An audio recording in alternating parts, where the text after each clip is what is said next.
কোনদিন কাবাগরের সামনে গেলে বা কোন আত্মীয় স্বজন গেলে বলবেন, কাবাগর দেখার সাথে সাথে প্রথম যখন কালো অংশটা চোখে পড়বে, যখন আপনি মসজিদে হেরমের গেট দিয়ে ঢুকবেন, যখন ওই Fahad gate, king Fahad gate আছে, যখন ঢুকবেন অনেক দূর থেকে কালো কালো কাবাগরের একটু একটু দৃশ্য ভেসে উঠবে চোখের সামনে।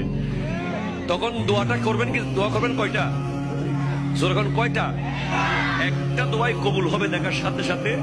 কাবা ঘর দেখার সাথে সাথে প্রথম যে দোয়াটা করবেন ওটা কবুল করবেন কে?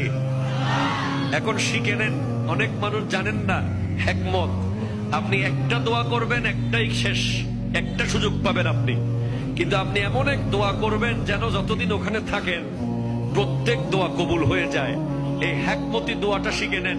আপনি বলবেন, আল্লাহ আমি 10, 12, 15 যতদিন এখানে থাকবো, যতগুলো দোয়া করব সব কবুল করে নিয়েন। দোয়া করছেন কয়টা? পাবেন কয়টা?